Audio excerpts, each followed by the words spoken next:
कोराटे साहेबांनी अतिशय मजबूत मेळावा आयोजित केला। खरं तर खूप मेहनत त्यांनी घेतली आणि आता हे महाराष्ट्राच्या कोपऱ्यावर आहे, छत्तीसगडला लागून आहे आणि ज्या विदर्भात शिवसेनेचा अनुशेष आहे तो आम्ही आता भरून काढू ताकदीनं। तर काही कमी पडू देणार नाही। जेवढी मेहनत करायची आहे, जेवढं पळायचं आहे तेवढं पळवू आणि कोणाला पळवायचं आहे ते पण ठरवू। आज मी या भव्य मेळाव्या प्रसंगी शिवसेनेचे जे कार्यकर्ते, पदाधिकारी, मंत्री, आमदार हे ह्या ठिकाणी उपस्थित झाले, त्यांच्या सर्वांचे मी मनपूर्वक आभार मानतो। त्यांना खूप खूप धन्यवाद देतो। खऱ्या अर्थानं या ठिकाणी शेतकऱ्याचे प्रश्न, बेरोजगारांचे प्रश्न, गोरगरिबांचे प्रश्न, अनेक प्रश्नावर वाचा फोडणारा हा मेळावा होता।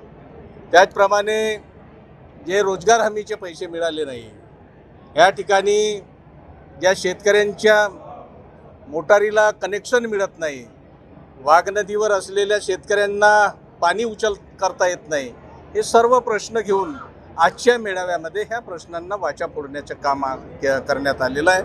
नक्कीचपणे ह्या ठिकाणी आपले विदर्भाचे नेते, शिवसेनेचे नेते आणि शेतकऱ्याचे कैवारी, दिव्यांगाचे वाली आदरणीय बच्चूभाऊ कडू ह्या ठिकाणी उपस्थित झाले। त्याचप्रमाणे आमच्या शिवसेनेचे आणि महाराष्ट्राचे राज्यमंत्री सन्माननीय आशिष जयस्वाल साहेब हे सुद्धा ह्या ठिकाणी उपस्थित झाले।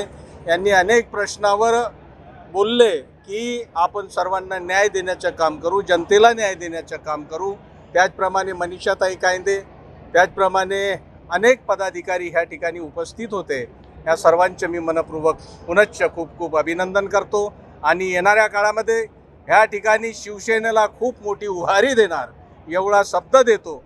जय हिंद, जय महाराष्ट्र, नमस्कार।